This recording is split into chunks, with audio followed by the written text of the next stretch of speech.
તમને મહાસાગરના મોતી જોતા જોતા મળી ગયા મહાસાગરના મોતી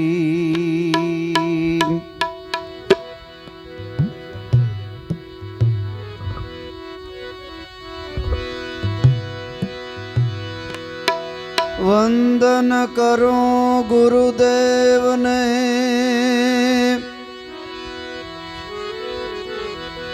લડી લડી લાગો પાય મનુષ્યમાંથી દેવતા કીધા કરતા લાગી નહીં વાર एक शब्द गुरुदेव का ताका अनंत विचार था क्या मुनिजन पंडितो वेद न पामे पार था के मुनिजन पंडितो वेद न पामे पार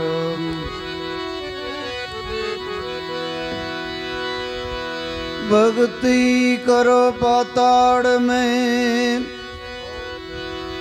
प्रगट होई आकाश दाबी दुपी ना रहे कस्तूरी निबास दाबी दुबी ना रहे कस्तूरी निबास આ સાખી ઘણા નથી સમજાતી એટલે પૂછતા હોય એક ભાઈએ ફોન કર્યો હોય કે ભક્તિ કરો પાતાળમાં એટલે ઊંડું ઉતરી જવું કે કેમ માનો અર્થ ભક્તિ કરો પાતાળ મેં એટલે આપણો આ દેહ છે ને એક પૃથ્વી છે, ધરતી જ છે અને હોઠ કંઠ જીભ હલાવ્યા વગર મનને આપણા ઘટની અંદર ઊંડું ઉતારી અને ભજન કરવું ને એ પાતાળમાં ઉતરીને ભક્તિ કરી કહેવાય. બાકી પૃથ્વીમાં એવું કંઈ ભોયરું કે એવું કંઈ અંદર ઉતરી જવું કે એવું કંઈ માનતા નહીં. આપણા બાજુમાં કોઈ બેઠો હોય ને એને ખબર ન પડે કે આ માણસ ભજન કરે છે, પણ દાબી દુબી ન રહે કસ્તુરીની બાસ. કસ્તુરી વૃક્ષ થાય છે, એની નાભીમાં જ્યારે કસ્તુરી પાકે ને ત્યારે એટલી બધી સુગંધ આવે છે.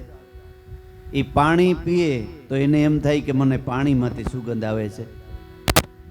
કોઈ સારો સરે તો એને એમ થાય કે મને આ સારામાંથી ખડમાંથી સુગંધ આવે છે. સૂતું હોય તો એમ થાય કે મને જમીનમાંથી સુગંધ આવે છે. પણ સુગંધ એને નાભીમાંથી આવતી હોય. જ્યારે એને ખબર પડે ને ત્યારે એ એમાં લીન થઈ જાય છે કે આ તો અહીંથી આવતી હતી. એવી રીતે આપણે જે ખોરાક ખાઈએ છીએ ને એ ખોરાકમાંથી કંઈ સ્વાદ નથી આવતો. નકર તો એક જણો દાળ ભાત ખાતો હોય એને જાડા થઈ જાય ને બીજો ખાય તો એને ન થાય. બધાને પછી જવું જોઈએ ને. પણ સ્વાદ આપણી અંદરથી આવે છે.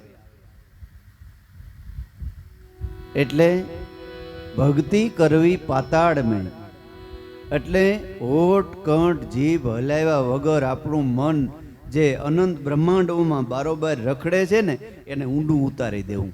ઊંડું એટલે ક્યાં? તમને જે પદ બતાવ્યું ને ઘટાકાશની અંદર ન્યા મનને રાખવું ને એ પાતાળમાં ઉતરીને ભક્તિ કરી કહેવાય. એટલે સંત કહે છે કે ભક્તિ કરો પાતાળમાં તો પ્રગટ થાય આકાશ તમે ભજન કરો ને એને શ્વાસ ફેલાણા વગર રહે નહીં. એ પછી ધીમે ધીમે આત્માનો અનુભવ થઈ જાય ને પછી શાંત સ્વભાવ થઈ જાય.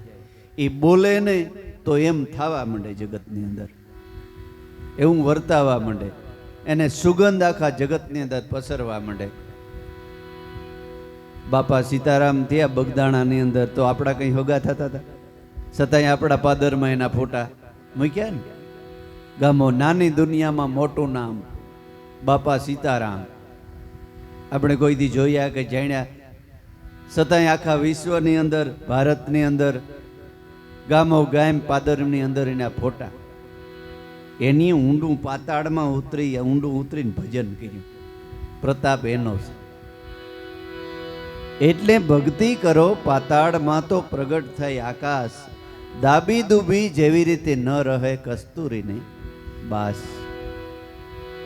તો એ ભક્તિ કોઈની કરવી હોય, ઈશ્વરનું ભજન કરવું હોય તો ગંગા સતી એક વાણીની અંદર કહે છે કે કેવી રીતે કરવું, ભક્તિ કેવી રીતે કરવી. જે ભક્તિ કરતો હોય માણસ, નર હોય કે નારી હોય, એને કેવી રીતે રેણી પાડવી એનું આ ભજનની અંદર વર્ણન કરે છે. શું કહે છે?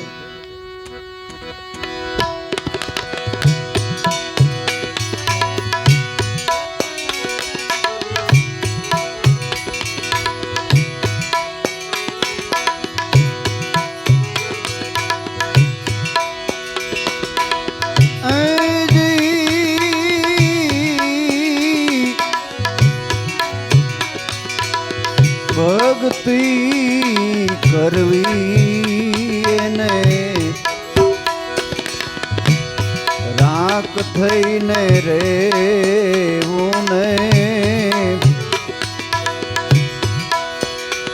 મેલવું અંતરનું અભિમાન.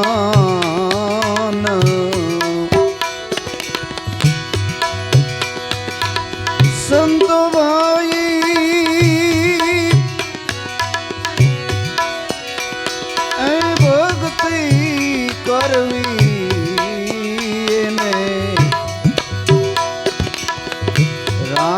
થઈને રેવું ને એ મેલી દેવું મેલું અંતરનું અભિમાન.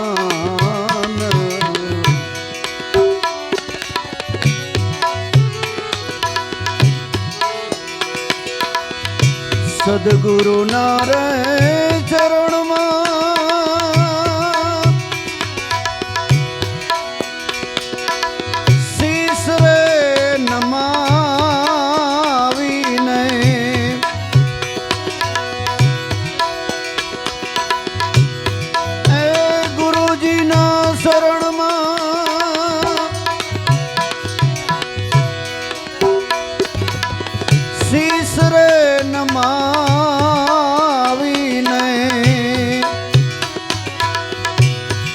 કર જોડીને લાગું એને એ પાય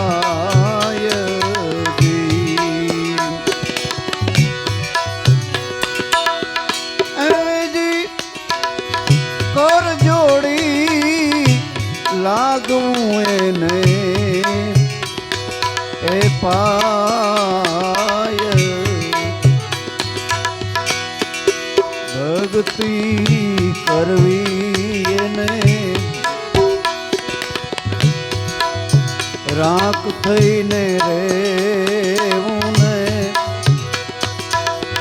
મેલી દેવું અંતરનું એ અભિમાન.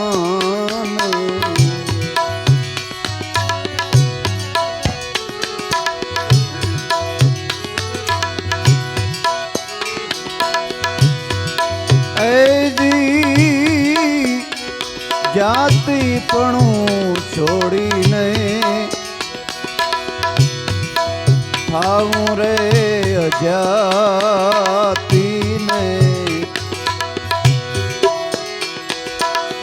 એ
જાતિને રે ભાવતી નથી પ્રભુજીના દેશ માને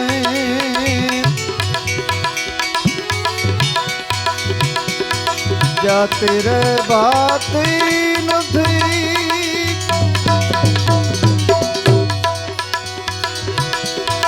એ ગુરુજીના દેશ માને એવી રીતે રેવું તમારે નિર્ધાર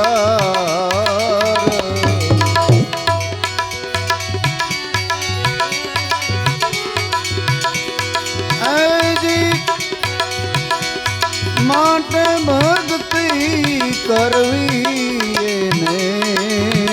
એને રાખ થઈને રેવું ને મેલવું અંતરનું અભિમાન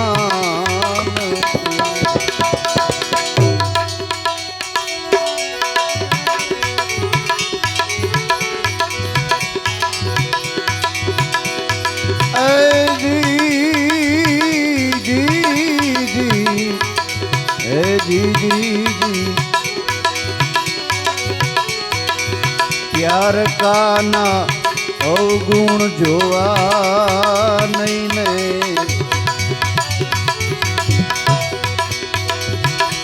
एने जाणवो गुरुजी नो हाचो ए दास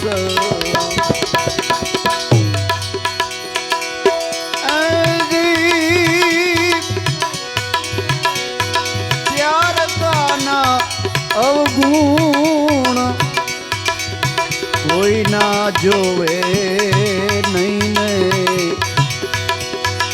એને જ જાણવો હાચો ગુરુનો એ દાસ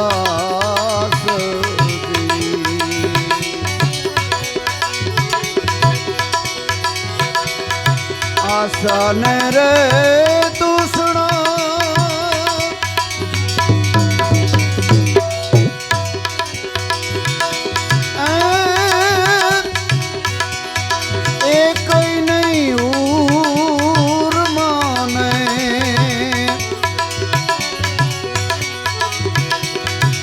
આસાને રે દૂષણો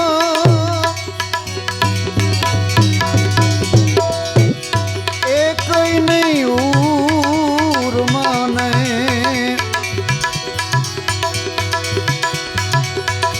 એક જ ઈશ્વરની છે એ આસ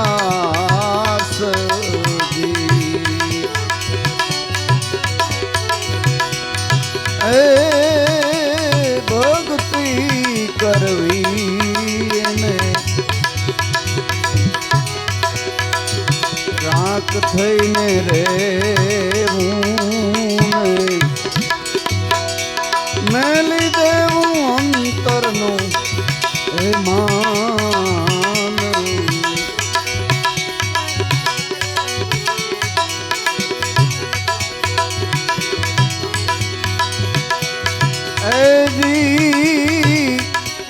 ભક્તિ કરો તો તમે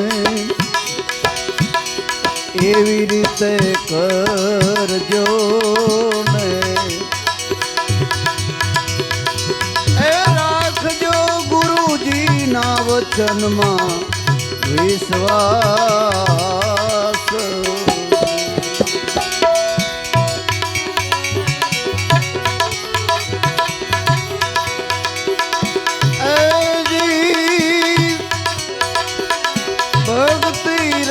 કરો તો તમે એવી રીતે કરજો ને રાખજો ને વચનમાં તમે વિશ્વાસ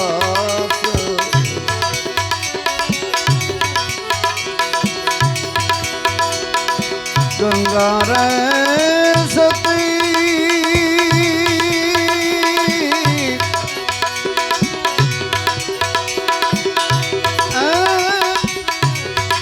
એમાં બોલ્યા ને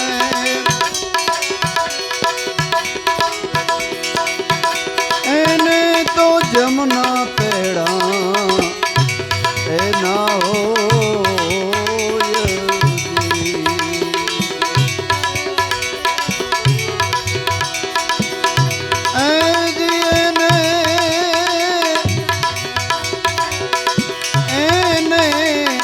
જમના તેડા એના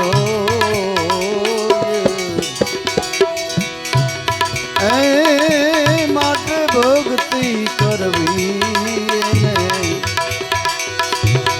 રાખ થઈને રેવું ને લઉં અંતરનું અભિમાન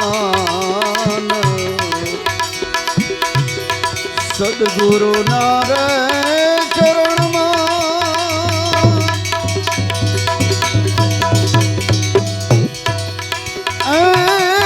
શીશ નમાવી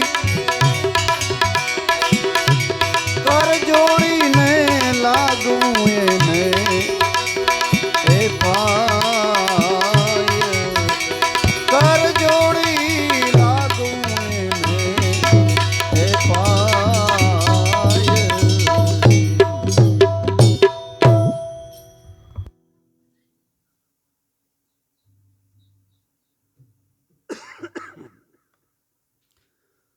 ભક્તિ કરવી એને રાખ થઈને રહેવું. રાખ થઈને રહેવું એટલે કંગાલ બની જાવું કે હાવ પૈસાથી ગરીબ થઈ જાવું, બધું લૂંટાવી દેવું, એમ નથી કહેતી ગંગા સતી. તમારા ભાગ્યમાં હોય અને કદાચ 50,000 કે લાખ રૂપિયો પગાર તમારો હોય તો ભલે ને ઇન્સર્ટ કરીને ફરો. 20 લાખની ગાડીમાં તમે ફરો, હક નીતિનું કમાણા હોય તો ભલે તમે બંગલો બાંધીને રહ્યો, એને હારે સંતોને વાંધો નથી. પણ ભક્તિ કરવી એને રાખ થઈને રહેવું એટલે બધાયથી મનથી નિસું દાસ થઈને રહેવું. બધાયને હરહ કહેવા અને પોતાને નરહ થઈને રહેવું. કોઈ આપણી વાહવાહી ન કરે તો વાંધો નહીં, ગમે કોઈ આપણે વખાણ ન કરે તોય કંઈ નહીં. રાખ થઈને રહેવું એટલે સંતોએ દાસપણું સ્વીકાર્યું છે. સદગુરુ શરણે દાસ સૌ બોલ્યા. જો કીધું કે દાસ થઈ ગયો, ગુરુના શરણનો દાસ થઈ ગયો.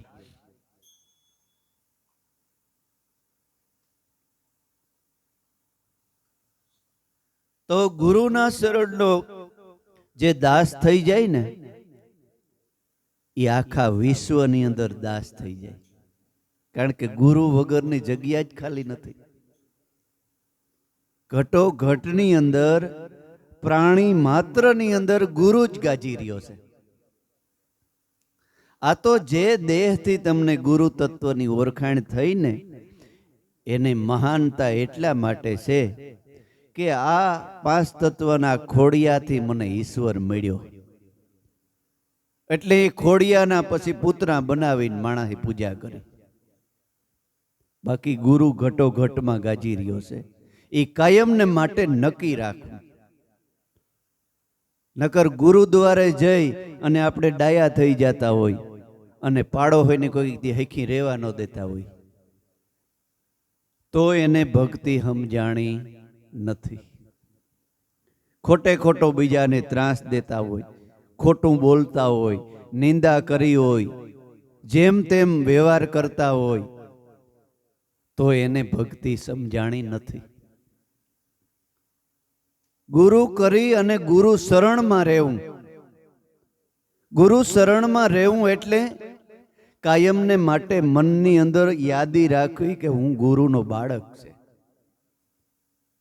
મારાથી કોઈની ખોટી રીતે નડાય નહીં, મારાથી ચોરી કરાય નહીં, મારાથી કોઈ બેન દીકરી પર ખરાબ નજર ન કરાય, મારાથી કોઈની પણ નડાય નહીં ખોટી રીતે, ટૂંકમાં.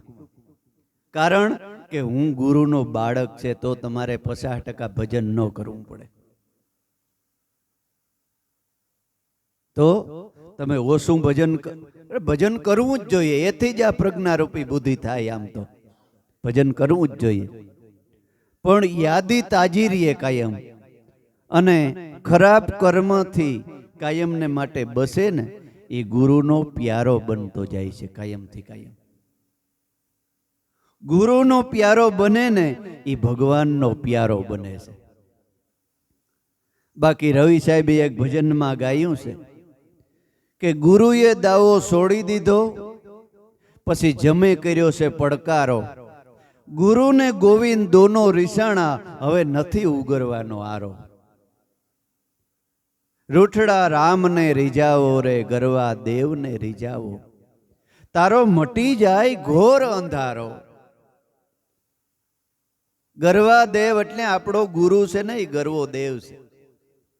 એને રીઝવવા માટે ભલે તમે પગમાં લોટી ન પડો તો કઈ નહીં, જોકે એ મહાનતા છે, પણ મોટામાં મોટું શરણે રહેવું ને એ ગુરુ, દેહધારી ગુરુની ગેરહાજરીમાં કાયમને માટે રેણીમાં રીએ ના સાધક, એ ગુરુનો મોટામાં મોટો શરણાગત છે. મોટામાં મોટો શરણાગત ઈ છે. એ સદગુરુને જે પ્યારો થઈ ગયો ને એ જ ઈશ્વરને પ્યારો છે.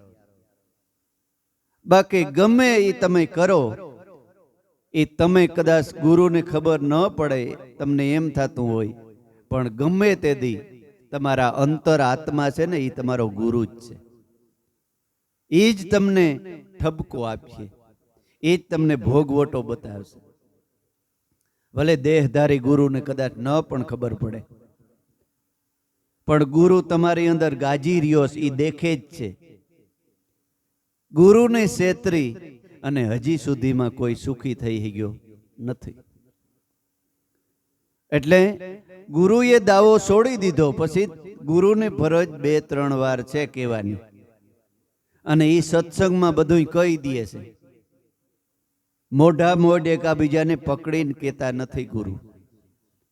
જાહેરમાં સત્સંગ સભાઓ એટલા માટે જ રાખવામાં આવે છે કે આપણી કઈ ભૂલ હોય તો સત્સંગમાં અમાસ નદી જઈએ એટલે આપણી આંટી નીકળી જવી જોઈએ. અને કોઈને પણ એમ ન માનવું કે આ બીજા બધા નીકળીએ છે. આપણો ગુરુ આપણે કેવી રીતે સત્સંગ સાંભળવો કે મારો સદગુરુ ઈ મને જ કહે છે. ઘણા અમે સભાઓમાં જાતા હોય ને, પેલા જાતા એટલે ગુરુદેવ કેતા હોય ને એટલે બાજુમાં બેઠો હોય ને સાંભળો ને, કામ કીધું ઈ તો સાંભળે, તું સાંભળ. પેલા ઈ તો સાંભળે જ છે, એના સાંભળું તું જોમાં, પેલા તું સાંભળી લે અને તારી રેણી સુધારી લે, એના સાંભળું તું જોમાં. આ મારે માટે જ સત્સંગ છે અને મને જ કહે છે. એમાં કઈ દુઃખ લગાડવું કે હરક શોકની જેને આવે નહીં હેડકી. પાનભાઈ, અને ગુરુ મહારાજનો આભાર માનવો કે હારું કીધું, આજે મારે જોતું તો એવું જ સત્સંગમાં મળ્યું, જોતું તું એવું જ મને સત્સંગમાં મળ્યું અને મારી આંટી નીકળી ગઈ. જય ગુરુદેવ, જય ગુરુદેવ, જય ગુરુદેવ, જય ગુરુદેવ, જય ગુરુદેવ, જય ગુરુદેવ, જય ગુરુદેવ. મને જે જોતું તું એ જ મારા સદગુરુએ મને બતાવી દીધું. એવા સાધક સભામાં બેઠા હોય ને, જય ગુરુદેવ, જય ગુરુદેવ,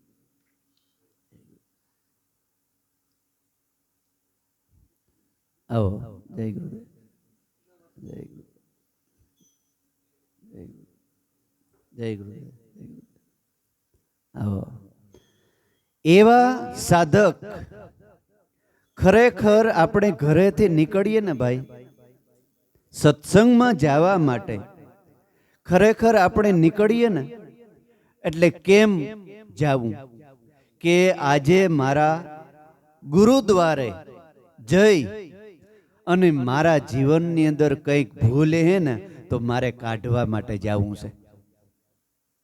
એવો આપણા અંતર આત્મામાં એવો સંકલ્પ હોવો જોઈએ કે મારે 5 રૂપિયાનો ખર્ચો થાય, આપણી ટિકિટ ભાડું બેસે, આપણો દી પડે, હે એ લેખે લગાડવો જોઈએ.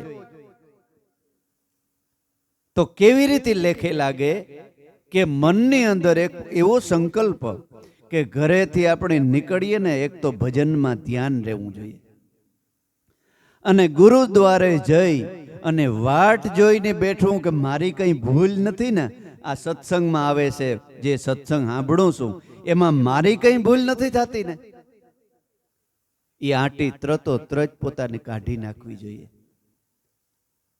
એવા સાધક સભાની અંદર બેસે ને તો સંતોના હૃદયમાંથી એવો જ સત્સંગ નીકળે, જે જોતો હોય ને એવો જ સત્સંગ નીકળે. કારણ કે આ બોલે છે એ બીજો નથી બોલતો. સંતને કોઈએ પૂછ્યું કે ભાઈ એટલી આ જ્ઞાન ધારા આ ક્યાંથી આવે છે? આ જ્ઞાન ધારા તમે કયો છો, બોલો છો, એ બધી જ્ઞાનની ધારા ક્યાંથી આવે છે? તો કે બાપા તમે બેઠા છે ને એની અંદરથી આવે છે. કિસ્સાની અંદર સીઠીયું રાખીને આવે કે આ પ્રશ્ન મારે પૂછવો છે, એ સીઠીનો જવાબ પણ તમને મળી જાય, કાઢવી ન પડે. એટલે સદગુરુ શરણમાં શીશ નમાવવું અને કર જોડીને લાગવું પાય. ભક્તિ કરવી એને રાખ થઈને રહેવું. રાખ એટલે ગુરુનો સંતોનો દાસ થઈને રહેવું અને એનો કયાગ્રો બનીને રહેવું. આપણે 5 દીકરા હોય કે 3 દીકરા હોય તો બાપનો કયાગ્રો દીકરો હોય, જીભ વરે તો એને કાયા વરે, માણા કે જીભ વરે તો ડીલ વરે. એવો કયાગ્રો દીકરો હોય એ મા બાપને વધારે વાલો હોય, કયામાં રહેતા હોય, કઈ એમ કરતો હોય. એવી રીતે સંતો મહાપુરુષો અને સદગુરુના જે કયાગ્રા હોય એના કીધા પ્રમાણે કાયમને માટે રેણી કરણીથી રહેતા હોય, એ સદગુરુને જે વાલો છે ને એ જ પરમાત્માને પ્યારો છે.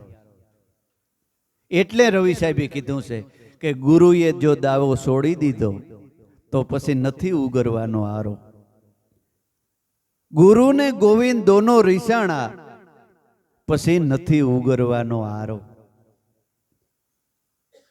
પછી ખબર પડી ગઈ કે મારા ગુરુનું દિલ દુભાણું છે, મારાથી ભૂલ થઈ ગઈ, મારાથી આ રસ્તે અવરે રસ્તે થોડુંક જવાઈ ગયું. કીધા બારોબાર કુંડારાને બારોબાર મારો પગ પડી ગયો. એટલે ગુરુનું દિલ દુભાણું એ તમને કાટલો પકડીને ન કહે કે આ કાલથી ન કરતો, એમ ન કહે. એ તો પ્રેમના શબ્દો કહે. જો વરે તો વરે 4 કે 5 ફેરે પછી ગુરુ દાવો છોડી દે કે તારે જે થવું એ થાય. ભીમ સાહેબે જીવણ બાપાને શું કીધું? જીવણ બાપાએ ટપાલ લખી, કાગળ લખ્યો કે બાપા તમે જે મને રસ્તો બતાવ્યો ને એમાં મને કઈ હુજકો પડતો નથી.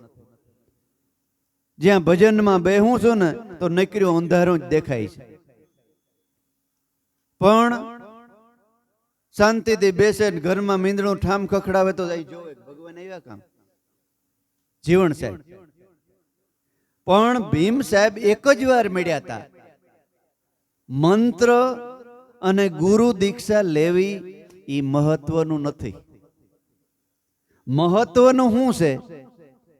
સદગુરુએ તમને ભજન કેવી રીતે કરવાનું કીધું અને ક્યાં તમારું મન રાખવાનું કીધું અને ભગવાન ક્યાંથી મળશે એ જાણી લેવું ને એ વધારે મહત્વનું છે.